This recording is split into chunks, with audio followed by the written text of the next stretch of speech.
Baloch liberation ആർമിയെ ഭീകര സംഘടനയായി പ്രഖ്യാപിക്കാനുള്ള പാകിസ്ഥാന്റെയും ചൈനയുടെയും ശ്രമത്തിനെ തടയിട്ട് ഐക്യരാഷ്ട്രസഭ. കഴിഞ്ഞ മാസം ഓഗസ്റ്റ് 12 അമേരിക്ക ബലൂച്ച് ആർമിയെ ഭീകര സംഘടനയായി പ്രഖ്യാപിക്കുന്നത്. ബലൂചിസ്ഥാൻ ലിബറേഷൻ ആർമി, അതുപോലെ ചാവേർ സംഘടനയായ മാജിദ് ബ്രിഗേഡ് എന്നിവയ്ക്ക് ഉപരോധം ഏർപ്പെടുത്താനുള്ള ശ്രമങ്ങളാണ്. അതിനാണിപ്പോൾ ഉപരോധം ഏർപ്പെടുത്തിയിരിക്കുന്നത്. അതുപോലെ US, UK, ഫ്രാൻസ് എന്നീ രാജ്യങ്ങളാണ് ഉപരോധ നടപടിക്കെതിരെ ഇപ്പോൾ രംഗത്ത് വന്നിരിക്കുന്നത്. ഈ സംഘടനകളെ വിദേശ ഭീകര സംഘടനകളായി തന്നെ ഒരു മാസം മുൻപേ തന്നെ US പ്രഖ്യാപിച്ചിരുന്നു. എന്നാൽ ഈ സംഘടനയ്ക്ക് ഭീകര സംഘടനകളായ അൽ ഖ്വയ്ദയുമായോ അല്ലെങ്കിൽ ISIL-ഉമായോ ബന്ധിപ്പിക്കാൻ മതിയായ തെളിവുകളില്ല എന്നും US സഖ്യകക്ഷികൾ ഇവിടെ ചൂണ്ടിക്കാട്ടുന്നുണ്ട്. UN 1267 പ്രകാരമാണ് സംഘടനകൾക്ക് ഉപരോധം ഏർപ്പെടുത്താനുള്ള നീക്കം പാകിസ്ഥാന്റെയും ചൈനയുടെയും ഭാഗത്തു നിന്നുണ്ടായിരിക്കുന്നത്. UN സുരക്ഷാ സമിതിയുടെ 1267 പ്രമേയമാണ് UN 1267 എന്നറിയപ്പെടുന്നത്.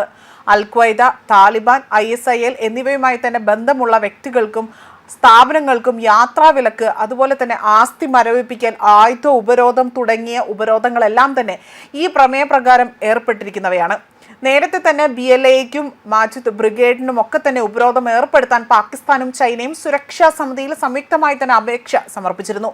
കഴിഞ്ഞ ദിവസമാണ് ISIL, al Qaeda Tehrik പാകിസ്ഥാൻ, BLA, മാജിദ് ബ്രിഗേഡ് എന്നിവയുൾപ്പെടെയുള്ള ഭീകര സംഘടനകൾ അഫ്ഗാനിസ്ഥാൻ ആസ്ഥാനമായി തന്നെ പ്രവർത്തിക്കുകയും അതിർത്തി കടന്നുള്ള ആക്രമണങ്ങൾ നടത്തുകയും ചെയ്തതിനെ തുടർന്നുകൊണ്ട് UN-ലെ പാകിസ്ഥാന്റെ സ്ഥിരം പ്രതിനിധിയായ അംബാസിഡർ ആസിം ഇഫ്തിഖാൻ അഹമ്മദ് ആകട്ടെ ഇക്കാര്യങ്ങൾ ചൂണ്ടിക്കാട്ടിക്കൊണ്ട് രംഗത്ത് വരുന്നത്.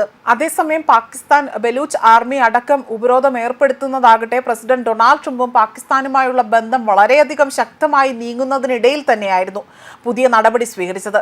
ജോ ബൈഡൻ ഭരണകൂടവും അഫ്ഗാനിസ്ഥാനിലെ പതിറ്റാണ്ടുകൾ നീണ്ടുനിന്ന യുദ്ധത്തിൽ ബലൂചിസ്ഥാൻ ലിബറേഷൻ ആർമിയെ എതിർത്തുകൊണ്ട് പാകിസ്ഥാന് പിന്തുണ നൽകുകയും ചെയ്തിരുന്നു. വിഘടനവാദികളെ ഭീകരർ എന്നത് നാമകരണം ചെയ്യുന്നതിനും ഭീകരതയെ ചെറുക്കുന്നതിനുള്ള ട്രംപ് ഭരണകൂടത്തിന്റെ പ്രതിബദ്ധതയാണ് പ്രകടമാക്കുന്നത് എന്നായിരുന്നു അമേരിക്കയുടെ സ്റ്റേറ്റ് സെക്രട്ടറിയായ മാർക്കോ റൂബിയോ ഇക്കാര്യത്തെ പരാമർശിച്ചത്.